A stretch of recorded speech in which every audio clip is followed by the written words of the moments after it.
आज मेरे साथ होंगी Nadia Jameel. She such an amazing actor, लेकिन उससे भी ज़्यादा वो एक इंसान बहुत अच्छी है, बहुत ही प्यारा दिल है उनका। आज मैंने उनसे वो सारे सवाल कर लेने हैं जो मेरे जहन में आ रहे हैं। आइए मिलते हैं नादो से। नादो, वेलकम। थैंक यू सैम, आप ग्रेट टू बी मैं बहुत खुश हूँ। मैं ये कब से करना चाह रही थी, कोई आइडिया नहीं है। जब फ़ोन करो पता चले अभी नहीं आई, अभी नहीं आई। क्या कर रही हो कैम्ब्रिज में? सबसे ज़्यादा पोछा सफाई खाना बनाना, नाश्ता देना, वो स्कूल पहुंचाना, एंड देन पढ़ाना पढ़ना। उसके बाद मेरी ट्रीटमेंट भी चल रही है। उसके बाद लिख रही हूँ नहीं ढेर तुम सारा। All the way to Cambridge वहाँ क्यों गई? क्या क्या ख्याल था कि पीएचडी कर रही हो, छुपा रही हो हमसे? नहीं नहीं, I am not PhD material. PhD मुझसे मुश्किल ही होगा कभी, फिर लेकिन क्या राज है, शेयर करोगी? एवरीथिंग विद यू, बताओ एवरीथिंग। क्यों गई? 2-3 वजूहात थे। एक तो बच्चों की तालीम थी, अच्छा, तो इतने बड़े हो गए हैं? मस्टंडे। एक तो बच्चों की तालीम थी, और दूसरा मुझे मिर्गी डायग्नोज हुई, तो दौरे कुछ ज़्यादा पड़ने लग गए। तो सोचा कि उधर कैम्ब्रिज में अस्पताल भी बहुत अच्छा है, स्कूल भी बहुत अच्छे हैं। मेरी एक बचपन की दोस्त भी वहाँ रहती है, तानिया। तो बस उठ के चल पड़े। पर ज़्यादा डिफिकल्ट नहीं हो गया? क्योंकि ये तो अपना घर है, यहाँ पर एक सपोर्ट सिस्टम है, वहाँ की ज़िंदगी तो मुझे मुश्किल जाने है। से पहले बॉर्डर लग रहा था। अच्छा, वहाँ पहुँचते मैंने अली ने जब मुझसे जब गए ना, जब हम गए तो अली ने मुझे कहा किस किस्म का घर चाहिए, कहाँ जाना है। मैंने कहा दरख्त होंगे ना, दरख्त होंगे, मैं अकेले नहीं फील करूँगी। तो पार्क के बिल्कुल सामने हमने फ्लैट लिया। अच्छा। मैंने अपने कमरे में शुक्र जरा ऊपर है तो पर्दे नहीं लगाए। मैं उठती हूँ तो उनको पहले सलाम करती हूँ, मैं सोने से पहले उनको सलाम करती हूँ, और वही मेरा ख्याल रखते हैं और मुझे सिखाते हैं कि जब पता चला था कि जब जब ये मिर्गी के दौरे पड़ने लगे थे एकदम से, तो क्या क्या हुआ था उस वक्त? उफ, सुल्तान आपा का प्ले हो रहा था आसिम रज़ा के साथ, बेहद। हाँ, और और ये पहली दफ़ा हुआ था तब? पहली दफ़ा उसी बेहद के दौरान हुए थे, और दिन में कोई 5-6 ऐसे दौरे पड़ते थे। तो जो सीन है फवाद का और मेरा, जिसपे वो प्रपोज करता है मुझे, हाँ। उसकी भी हिम्मत है। प्रपोजल से पहले मैं फुल ऑन मिर्गी का एक दौरा पड़ा था, and Nadia one was gem. Of course Asim तो है, वो है ही एक फरिश्ता। तो बहुत सपोर्टिव टीम थी, फवाद इतने केयरिंग हैं। उस वक्त पहली बार दौरे पड़े, और बेहद के फ़ौरन बाद 2 दिन बाद टेमिंग ऑफ द शू के लिए हमने फ्लाई आउट करना बिल्कुल था। मुझे याद है।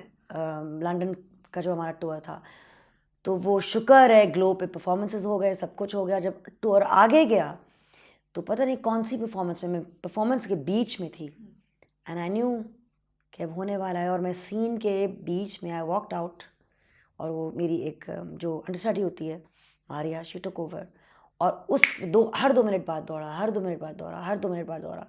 दे रश्ड मी उधर आईसीयू, और हाइसम फिर मुझे, हम कहीं यॉर्कशायर में थे, पता नहीं कहाँ थे, और फिर हाइसम खुद मुझे लंदन लेके गए, और फिर वहाँ पे मेरा ट्रीटमेंट शुरू हुआ। बस अब तो बहुत बेहतर हो और गए पता हैं। चला कि ट्यूमर है। उस वक्त दे फेल्ट के ट्यूमर की वजह से ही दौरे पड़ रहे हैं। हाँ, लेकिन अब इतने साल बाद ट्रीटमेंट के बाद, अब ट्यूमर की वजह से एक्चुअली नहीं पड़ रहे थे। अच्छा। It was epilepsy, and it was triggered by other reasons, और बहुत कुछ हुआ है। अभी वजाहत के सेट पे उनकी बड़ी हिम्मत है, बिकॉज मैंने सोचा कि ना मैं किसी और को तकलीफ़ दूँ, ना मैं खुद इस तकलीफ़ से गुजरूँ, तो ये काम है अब। तो काफ़ी अरसे से नहीं पड़े थे रेगुलर दौरे। तो जब मैंने वजाहत का सीरियल लिया, नजफ इब्राहिमी के साथ साइन ऑन किया, अचानक फिर दे स्टार्टेड। तो मैं दवाई में नागा कर रही थी, और उस वक्त फिर विल्सन्स डिजीज़ डायग्नोज हो गई कि ब्रेन में कॉपर एक्यूमुलेशन, किडनीज में, लिवर में कॉपर एक्यूमुलेशन, वो एक और पैनिक अटैक। तो उसकी दवाइयाँ और उसके ट्रीटमेंट्स सीरियल के दौरान। सो ये सारा कुछ करने में तुम्हें डर नहीं लगा, क्योंकि बहुत बहादुरी का काम कर रही हो as an मुझे actor, डर सिर्फ ये था कि कि क्योंकि बहुत स्ट्रेस है एज एन एक्टर, मुझे बस ये था कि है मेरा जो कैरेक्टर है उसमें रीजा, उसके साथ कोई कॉम्प्रोमाइज कुछ ना हो। वो यू नो अस यस कि ना प्रोड्यूसर का नुकसान हो ना डायरेक्टर का। और मैं नजफ से कहती थी, क्योंकि वो भी बहुत नरम दिल इंसान है, कि 10 बार करवाना है, 12 बार करवाना है, चीज़ वो ही निकलवाओ मुझसे जो when you that I trust कि आप निकलवाओगे मुझसे। तो तुम तैयार थे इतने स्ट्रेस से गुजरने के लिए? अमेजिंग।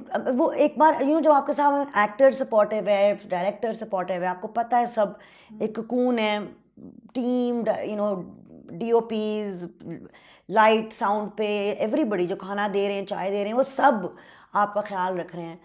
तो producer, assistant DP, everybody so loving. तो फिर खुद ही जान में जान आ जाती थी। अदर थिंग 2-3 चीज़ों, एक तो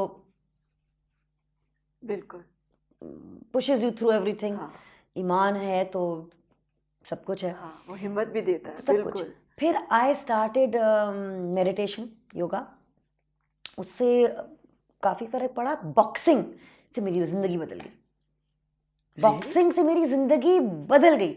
जहाँ मुझे लगता था वो डाउनर आ रहा है ना, तो वो ट्रेनर किक बॉक्सिंग, और जो मेरे ट्रेनर है ना, he is here in Lahore. In fact उस तरह का कोई ट्रेनर भी नहीं है। मुझे वो मिट्स उठाते हैं, उस मिट के बीच में एक निशान होता है। तो मैं सिर्फ जब मैं ज़रा सा मेरा फोकस आउट हो रहा है या मैं डिस्ट्रैक्ट हो रही हूँ एज एन एक्टर, मैं वो मिट्स का सोचती थी, and I would just get back into focus and I would bring her back. And everybody, हर एक का होता है, लाइफ लाइन होती है। मैं तो कहती हूँ फैमिली और दोस्तों के अलावा सबसे पहले अल्लाह मियाँ, दूसरे दरख्त, और तीसरे बॉक्सिंग। ये 3 मेरी लाइफ लाइन्स हैं जिन्होंने मुझे 5th गियर में रखा हुआ है। पैदा कहाँ हुई थी? लंदन। फिर पैदा होते ही दौरा पड़ गया था, बाय द वे। हैं? वो अम्मी ने बताया, पहले बताया ही नहीं। वो बातें, वो राज अब आहिस्ता आहिस्ता खोले, अब समझ आ रही है ना कि वो तब क्या हुआ था, है ना? तो फिर बताओ ना, अपने बचपन की बातें बताओ। कैसा घर था, तुम लोग कितने साल रहे इंग्लैंड में? इतनी बड़ी थी जब यहाँ आए? 11 साल की थी जो। How many brothers and sisters? है तो एक भाई। हाँ, उसका तो मुझे पता है, उमर। हाँ। लेकिन जब हम हर साल आते भी थे और साथ में तायाबू रहते थे, और मेरे दोनों ताया, तो मेरे कहने को मेरे 4 भाई हैं। मेरे 3 कज़न्स हैं और जो मेरा सगा भाई है, और फिर एक अतिया आपा हैं, अतिया खान, जस्ट एक और मेंटोर, एक बड़ी बहन। तो मुझे कभी लगा नहीं सिर्फ मैं और भाई हैं, मुझे हमेशा लगा हम बहुत सारे भाई बहन हैं। अम्मी का घर भी तो भरा ओपन भरा, हाउस मतलब था बिल्कुल हमेशा, खुल्लम खुल्ला। हाँ। तो शरारती थी? पता नहीं, मुझे याद नहीं है। मेरे ख्याल में बचपन में अम्मी कहती हैं बहुत बहुत ही गुड़िया सी थी, लेकिन भाई को बहुत बुली करती थी। आगे जाके तो वाइल्ड हो गई। कोई पहली मेमोरी है, कोई याद, कोई ऐसी बात याद है जिसका बहुत गहरा असर हुआ? कुछ मेमोरीज अच्छी हैं। हाँ। अब्बा ने वीडियोस बनाई हुई हैं उनकी, तो शायद मैं खुद ना भी याद करूं तो वो हैं, भाग रही हूँ, भाई के साथ खेल रही हूँ, अब्बा के साथ रेसलिंग हो रही है। पहला दिन स्कूल का याद है? रोई थी? मुझे शुरू से एंड तक पढ़ाई और स्कूल से नफरत रही है। फ्री स्पिरिट हो ना, है ना? वो जरा सा वो रेजिमेंटेशन है, वो एवरीडे बहुत मुश्किल से मैं कॉलेज भेजा गया है मुझे, बहुत मुश्किल से। और स्कूल तो उफ, वहाँ पे भी कॉन्वेंट में थी, यहाँ पे भी कॉन्वेंट में थी। और ये तो आप पूछें कॉन्वेंट ऑफ जीसस मेरी लाहौर से कि तीन पिंक कार्ड्स के बाद एक ग्रे कार्ड मिलता है, 3 ग्रे कार्ड्स के बाद आप आउट हो। मेरे ख्याल में मेरे पास एक स्टैश है कहीं, पिंक कार्ड्स और ग्रे कार्ड्स का, वो उन्होंने बहुत बर्दाश्त किया। बहुत शरारती थी। तो क्या मतलब किस तरह की टीचर शरारत? चप्पलें उतार देती तो मैंने चप्पलें उठा लेनी और इधर उधर पोस्टर्स लगा लेने और स्टूपिड शरारतें, मतलब क्लास बंक करके अपनी बेस्ट फ्रेंड के घर जाके पराठे, टीचर को कहना मैं बाथरूम जा रही हूँ, 2 पीरियड है, मैं बहुत बोर हो रही हूँ 2 पीरियड में, तो मैंने कहा बाथरूम जा रही हूँ, तो 3 पीरियड बाद वापस आए, आलू के पराठे अपनी फ्रेंड की अम्मी से बनवा के, बानो जी से बनवा के, तो सीधा प्रिंसिपल के ऑफिस, कहाँ थी आप? मैंने कहा मैं बाथरूम में थी, 3 period, and you come back from the bathroom with what is this in your hand? Bathroom में बनाए थे। तो अम्मी का क्या रिएक्शन होता अम्मी था? बेचारी हेड मिस्ट्रेस के ऑफिस के बाहर रो रही होती थी कि क्यों क्यों क्यों, क्या है तुम्हारा मसला? So every time you said अच्छा आइंदा नहीं करूँगी। नहीं, मैं कभी ये नहीं, You मैं never said मैं that? झूठे बातें कभी नहीं करती थी। आई से मुझे आई हेट स्कूल। और मुझे मज़ा आता है ये सब कुछ करने में। मुझे देखो, मैं वो इंसान हूँ, इज्जत दूंगी, लेकिन इज्जत से ही इज्जत बनती है। मुझसे अगर आप, थोड़ी सी गुंडा थी मैं, थोड़ा सा ना भाई लोग टाइप, तो ये इस तरह करके मुझसे बात करोगे ना, तो वो एचसोनियंस नहीं होते, क्या देख रहे हो, तो वो मेरा ज़रा वो माई मुंडा था, माई मुंडा, तो क्या मतलब, टीचर मुझे कहती थी आंखें नीचे करके देखो, तो मैंने कहा बता दें कहाँ देखना है, वहीं देख लूँगी, तो बस अल्लाह माफ़ करे, शुक्र है मेरे बेटे तमीज़दार हैं। मेरे पे नहीं गए, अपने अब्बा पे गए हैं। मैं बहुत लफंगी थी। मुझे याद है हमारी एक, उनका मैं नाम नहीं लूँगी क्योंकि वो तकलीफ़ दे दौर से गुजर रही हैं, हमारी एक बहुत बड़ी पॉलिटिशियन है, उस वक्त father was chief minister, but उनकी मेरी लड़ाई हो गई क्योंकि उन्होंने कहा, जूनियर थी वो मेरी, उन्होंने कुछ कह दिया कि तुम्हारा बाप मेरे बाप का नौकर है। मैंने कहा क्या बोला? तो फिर दोबारा से डायलॉग उन्होंने अपना दोहराया। मैंने कोक की बोतल ली, शर्ट के अंदर डाली, मैंने कहा मेरे बाप के बारे में क्या बोल, आउट स्कूल में। और मुझे याद है, मुझे मेरी दादी ने इतना डांटा कि ये इतने पावरफुल लोग हैं, तुम्हारे बाप का बिजनेस बंद करवा सकते हैं, तुम कितनी बेवकूफ़ हो कि तुम। मैंने कहा अब्बू के बारे में उन्होंने ये बात कैसे की, वो मेरे से जूनियर है, उसमें मेरे अब्बू के बारे में। अब मेरा बेटा जो है ना, एचसोनियन लड़कों के साथ जब इनकी लड़ाइयाँ होती हैं ना, मैं टेंशन में कभी नहीं पड़ती। Because you've been there. I have been in, मुझे लगता है मैं दिल में You've been एचसोनियन there, थी। you've done that. या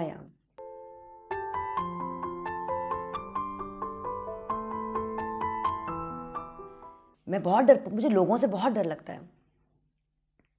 आई एम ऑल नर्व्स। पर ये कहाँ से बना था ऐसा, ये माही मुंडा? I don't know What triggered all this? इसके पीछे कुछ होगा ना? मैं अक्सर हमाइयों से सबसे कहती हूँ कि कभी किसी ने आज तक मेरे पे, सानिया पे, किसी ने लाइन नहीं मारी इंडस्ट्री पे, पूरी इंडस्ट्री में किसी ने लाइन नहीं मारी, किसी ने भी बुरी, क्या क्यों, हम बहुत बदशक्ल हैं क्या वजह है? तो यार भाई लोग हो तुम लोग, भाई लोग हो। हाँ। लेकिन ये I think there must be reasons, I think defence mechanisms होते हैं। हाँ, क्योंकि इस एग्रेसिवनेस के पीछे कुछ होता है, या तो अगर आपने देखा है बहुत फैमिली गुस्सा में, था मेरे में। अगर ये गुस्सा कहीं से तो आया है ना। Have you ever thought about it कि Yeah. कहाँ से ये गुस्सा आया, कहाँ से आया था? बताओ मुझे।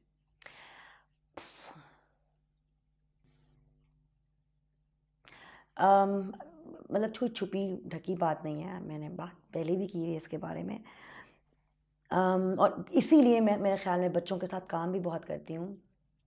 जब पहली बार मेरे साथ मेरी अपनी जो रियल पहली मेमोरी है, हालांकि मेरा बहुत अच्छा चाइल्डहुड था, अब्बा अम्मा बहुत प्यार करने वाले थे, कज़न्स थे, बहुत प्यार, बहुत मोहब्बत, लेकिन मेरे ख्याल में स्टाफ बहुत था घर में, उधर भी इधर भी।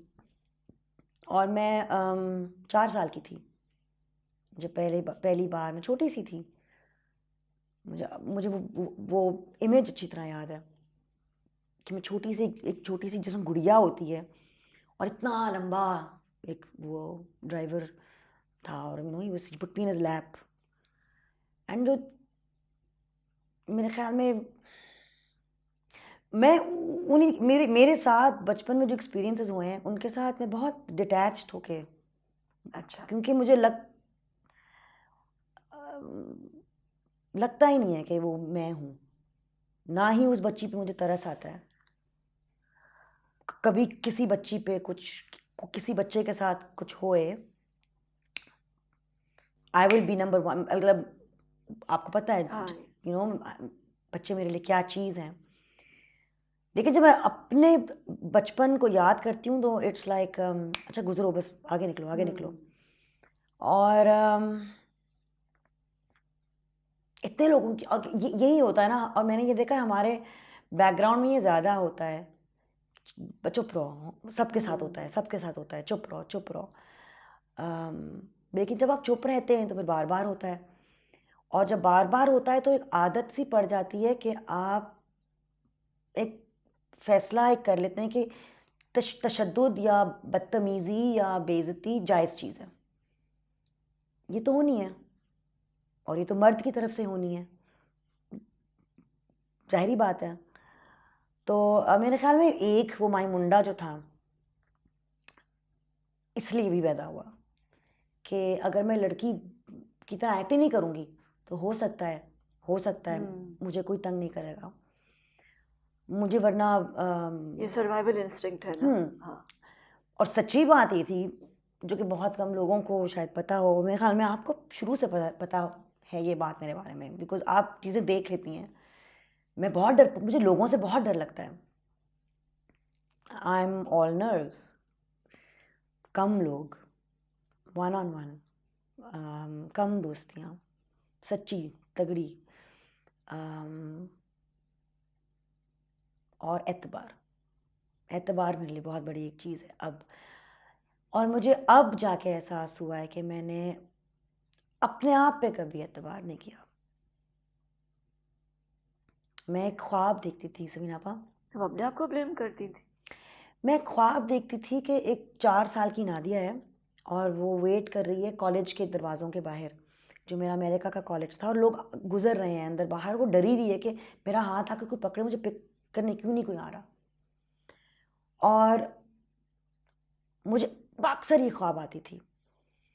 जब मैं उम्रे पे पहली बार गई, तो जब मैं उम्रे पे गई तो फजर का वक्त था और मैं हरम में सोई हुई थी, अपनी जानमाज, आईपॉड, खजूर लेके ना, छोटी सी पोतली लेके मैं वहीं सोई हुई थी। मुझे वो ख्वाब आई एंड कोई झुका मेरे लेवल पे नीचे और मेरी चिन को इस तरह हाथ में लिया और कहा, आंखों में देखे कि क्या डरने की मैं, और मेरा हाथ पकड़ा और एक शुक्र है मुझे कोई लेने आ गया, वो वाली फीलिंग। और मुझे समझ ही नहीं आई ये कौन है, आदमी है, औरत है, अल्लाह मियाँ है, अब्बू हैं, अली है, नानी है। जब मेरा दूसरा बेबी पैदा हुआ ना, both my child births I think were, मेरे दोनों जो एक्सपीरियंसेस थे चाइल्ड बर्थ के, अल्हम्दुलिल्लाह फिनोमिनल थे, फिनोमिनल। तो वली के पैदा होने के बाद, मीर वली के पैदा होने के बाद मुझे वो दोबारा ख्वाब जब आई, तो कैमरा नहीं पैन होता क्योंकि उस वक्त तक इंडस्ट्री में आ चुकी हुई थी, तो कैमरा जब पैन हुआ तो मैंने देखा बड़ी नादिया है, जिससे छोटी नादिया का हाथ पकड़ा हुआ है और ककी रुचि से।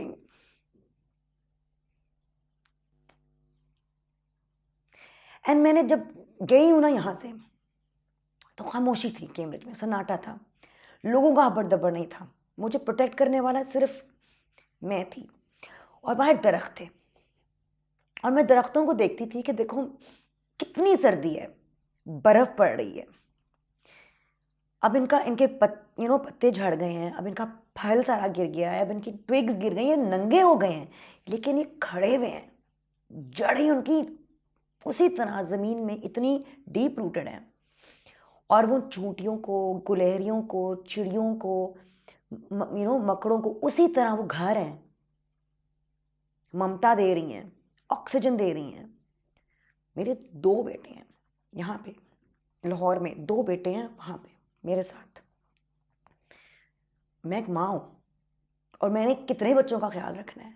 मैंने इन दरख्तों से क्यों नहीं कुछ सीखना? इनको 100% ईमान है कि बहार आएगी, आनी है बाहर। तो मैं बार बार उनकी तरफ देख के मुझे एहसास होता था कि ये चीज़ अल्लाह ताला ने ऐसे ही नहीं चीज़ें बनाई, नेमतें जो फैलाई हुई हैं हमें सिखाने के लिए फैलाई हुई हैं। तो मुझे एहसास हुआ कि अपनी जड़ें डिग इन करो, अपना ईमान पुख्ता करो और सीखो कि ऑक्सीजन देना है, माँ बनना है। तो मुझसे कोई पूछता है ना क्या बनना है यार ज़िंदगी में, अच्छी माँ, क्योंकि अच्छी माँ बनने के लिए मुझे एक अच्छा इंसान बनना पड़ेगा, चाहे वो मेरी अपनी औलाद के लिए हो या जो औलाद मैंने गोद ली हुई है, या जिन भी बच्चों का मैंने ख्याल रखना है, ममता देने के लिए, जिसमें आप ऑटोमेटिकली आप सेट पे होती हैं, यू डू इट, आप ममता देती हैं। तो एक फूट के निकलती है आप में से। तो उसके लिए एक अच्छा इंसान बनना पड़ता है। जिस तरह आपने कहा था ना, एक सफ़र आपका भी गुजरा है from point A to point B.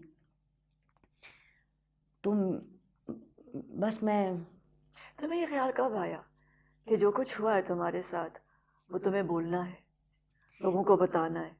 क्योंकि तुम्हें तो छुपाया हुआ था ये कसूर सब। के बाद। अच्छा, कसूर के बाद मैं पहली बार बोली हूँ। जब मैं कसूर गई, मैं फैमिली में मैं बहुत बोलती थी, मैं बहुत ज़्यादा खाना, मैं मतलब मैंने बहुत ज़िद की कि मैंने निकाह कारी साहब से नहीं करवाना या मौलवी साहब से नहीं कराना, क्योंकि एक मौलवी साहब ने भी बदतमीज़ी की थी। अब जो भी, तो मुझे नहीं, मैं ऐसे इंसान से निकाह पढ़वाऊँगी जिस पे मुझे पूरा एतबार हो, क्योंकि ये एक बहुत अहम रिश्ता है मेरे लिए। तो फिर वो शुक्र अल्हम्दुलिल्लाह अब्बू के बहुत अच्छे दोस्त हैं मौलाना अब्दुल बारी साहब, उन्होंने हमारा निकाह पढ़ा। वरना वही कारी साहब, मैंने पूरी उम्र उनको अब्बू को मैंने बताने के बाद उनको फारे कर दिया गया, लेकिन मेरी सारी कज़न्स का निकाह उन्होंने पढ़ाया, मैंने उनको देखा। कसूर के बाद जब मैं उन बच्चों के साथ काम करने लगी, तो मुझे एक चीज़ समझ में आई। मैंने इन बच्चों से इस मौजू पे बात ही नहीं की कि क्या हुआ है आपके साथ, ये क्या गुजरा है आपके साथ। तो चौथे पाँचवें दिन जो टीनेज बच्ची हैं, एक बहुत प्यारी बच्ची ने मुझसे पूछा, आप हमारे साथ स्कैंडल के बारे में क्यों नहीं बात कर रही?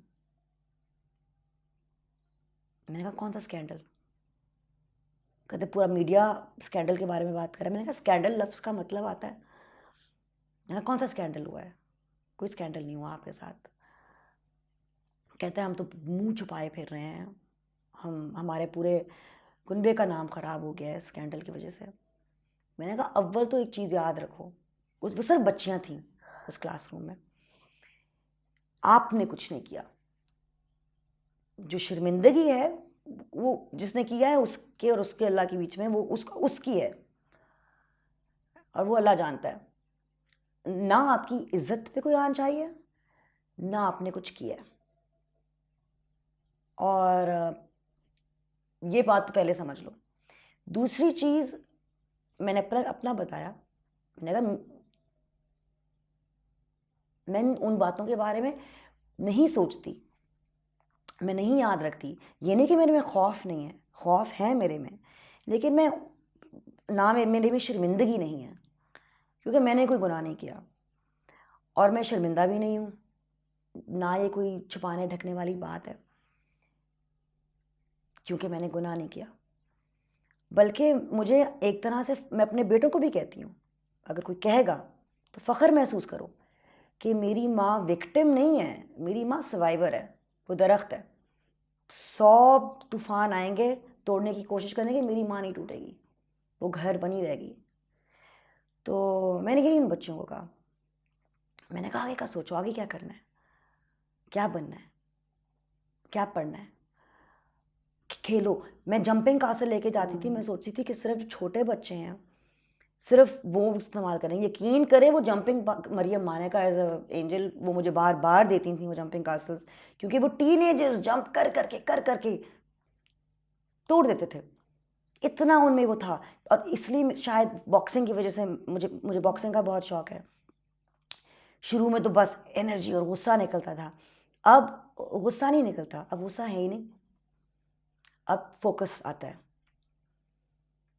ये अल्लाह ताला ने बहुत बड़ी मेहरबानी की है मेरे पे कि मेरे में गुस्सा इतना ज़्यादा था, वो आउट हो गया।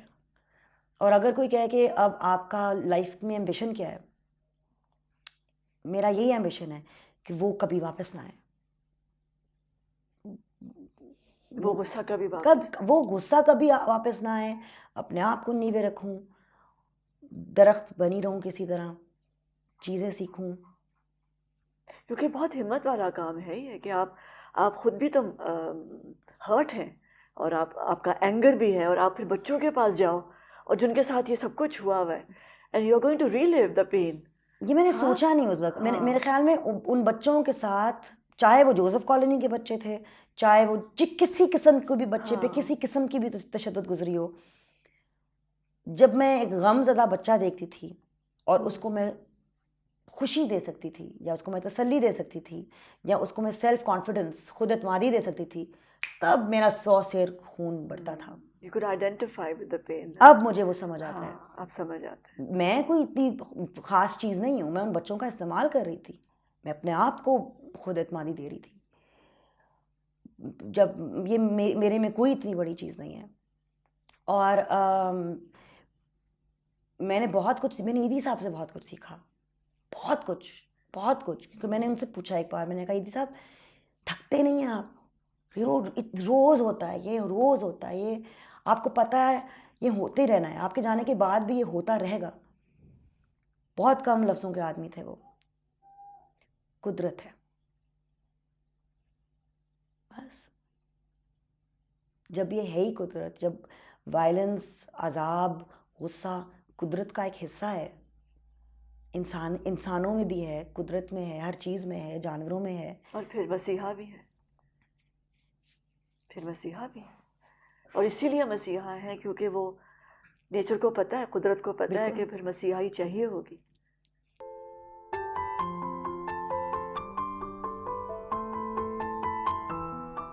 And that changed my life. Suraya Anwar changed my life. When did you discover this कि तुम्हारे अंदर ये ममता है? How old were you? ममता, अम्मी तो बताएंगी। when I was 12, हमारे घर में बहुत सारे बच्चे होते थे, बहुत सारे बच्चे। इकबाल चाचू के बच्चे, सत्येन चाचू के बच्चे, जितने भी मतलब हमारे घर में जो लोग थे उनके बच्चे, उन सब के बच्चों को ना मैं बुलान में बिठा के ना, हम सब निकलते थे बस आइसक्रीम के लिए। फिर मैं कोई 16-17 साल की थी तो मैंने SOS में काम करना शुरू किया। तो सुरैया अनवर जी थी, उन्होंने मुझे कहा तुम एक जगह और पी जाओ, and that change my life. Suraiya Anwar change my life. उन्होंने मुझे पहली बार मदर टेरेसा होम भेजा। वहाँ मैंने सिस्टर जेनेविव से मैं मिली। मैंने सिस्टर जेनेविव से कहा मैं बच्चों के साथ काम करना चाहती हूँ। तो उन्होंने पहले मुझे झाड़ू पकड़ाया, सफाई करो पहले। फाइनली मैंने रात की शिफ्ट पे वहाँ पे काम करती थी, मैं अपनी बुआ के साथ, जिन्होंने मुझे पाला पोसा। और वहाँ पे बच्चे लोग दरवाजे पे छोड़ देते थे, और हम लोग उनको, वो इतने छोटे थे, प्रीमच्योर थे, कि हम उनको ना मलमल के कपड़ों के ज़रिए नचोड़ के दूध किसी तरह पिलाते थे। बस बच्चों से मोहब्बत मुझे बहुत ज़्यादा थी, हद से ज़्यादा। और मदर तो मैं आई थिंक 10 ईयर्स की उम्र से मैं बनना चाहती थी। और अदाकारा की मुझे नहीं शौक था अदाकारी का इतना, पता है। और वो जब मुझे कुछ और आता ही नहीं था, बचपन की ड्रामेबाज, दैट्स इट। और वो मदिया खाला ने पकड़ा, पपी चाचा ने पकड़ा, निवी खाला ने ये चीज़ें मेरे में देखी, उन्होंने सुजाना हैरिस विल्सन ने ये देखा। तो इन लोगों ने ये चीज़ मेरे में बाहर लाए, और अदाकारी ने मुझे बचाया, क्योंकि अदाकारी ने मुझे एक डायरेक्शन दिया कि इस पे लगे रहो, इधर उधर ना देखो।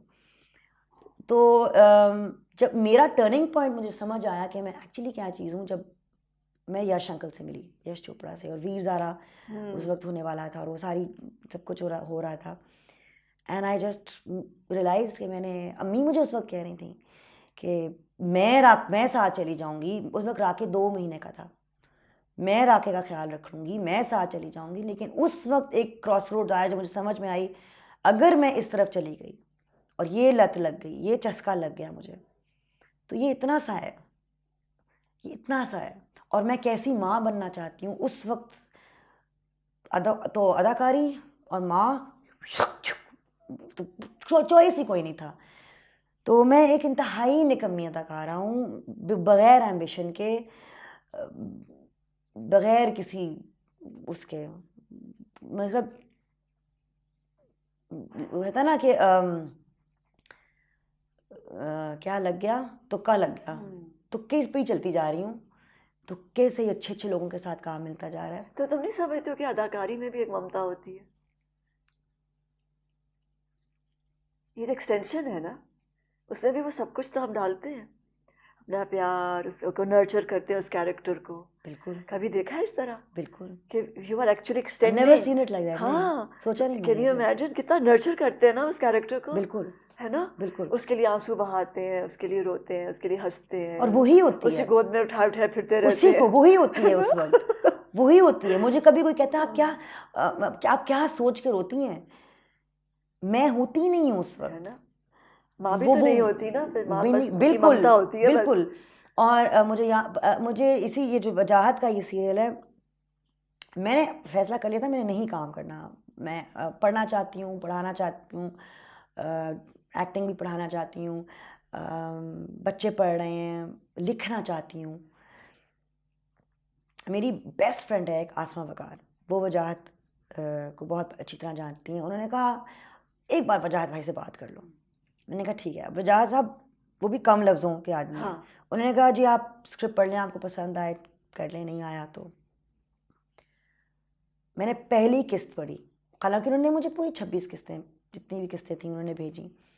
पहली किस्त के एंड में जब मैंने उस माँ को पहचाना, मैंने कहा डन, आगे आगे बोले बस। मुझे इतना बता दें डायरेक्टर कौन है और साथ एक्टर्स कौन है। नजफ बिलग्रामी डायरेक्टर थे, उनको भी मैं नहीं जानती थी, मैं बहुत नर्वस थी। उन्होंने मुझे एक वॉइस नोट भेजा जिसमें उन्होंने सिर्फ मुझे ये कहा कि असली इश्क होता है, जो असली प्यार होता है वो माँ का ही होता है। और एक माँ जो होती है ना, वो एक सुपर हीरो होती है, वो ही सुपर हीरो हो सकती है। Think Batman, that's it. डन डन डना डन डन। एंड ये जो कैरेक्टर है, इससे मैंने बहुत कुछ सीखा है। मेरे ख्याल में हम सीखते हैं इनसे, बिल्कुल सीखते हैं। बहुत सीखते हैं। हाँ। मैंने दुरेशवार में शादाना से इतना कुछ सीखा था, इतना कुछ सीखा था शादी के बारे में और रिलेशनशिप्स के बारे में, रिश्तों के बारे में। इसमें मैंने सीखा है कि जो कि मुझे मेरे ख्याल में, और ये आया भी, वो अल्लाह ताला भेजते भी है ऐसे वक्त में कि जब मुझे एहसास भी हो गया था कि ममता एक क्या फोर्स है, ये और force of nature it is. और ये नहीं, मैंने बहुत सारी ऐसी माएँ देखी हैं जो जिन्होंने गोद लिए बच्चों को, वो ही उस मतलब बढ़ चढ़ के प्यार दिया है, यू नो। ममता होती है, वो होती है। चाहे वो आपने गोद लिया है बच्चा, या पैदा किया है बच्चा, या स्कूल में आपका वो बच्चा है। इस कैरेक्टर से मुझे मोहब्बत होगी। दुरेशवार में मुझे शानदाना के कैरेक्टर से इतनी मोहब्बत नहीं हुई थी, दुरेशवार के कैरेक्टर से मोहब्बत थी मैं, क्योंकि शानदाना, और वो जो एक सफ़र था शानदाना का जो वो दुरेशवार से सीखती है, यू नो, दैट मोमेंट जब आप मुझे बिठाती हैं और आप मुझे बताती हैं कि सच्चाई सुननी है तो सुनो, एंड आई एम लाइक, तो आई थिंक क्योंकि एवरीबॉडी, हम सब इंसान ही तो है ना? बाप भी इंसान है, माँ भी इंसान है, मियाँ भी इंसान है ना? बच्चे भी इंसान हैं। बिल्कुल। क्या बदलना चाहती हो? ये जो इतना कुछ कर रही हो, क्या चाहती हो? पाकिस्तान कैसा हो जाए जहाँ सारी ज़ैनब सेफ हो, है ना? क्यों नहीं है ये जगह हमारे लिए सेफ, हमारी बच्चियों के लिए?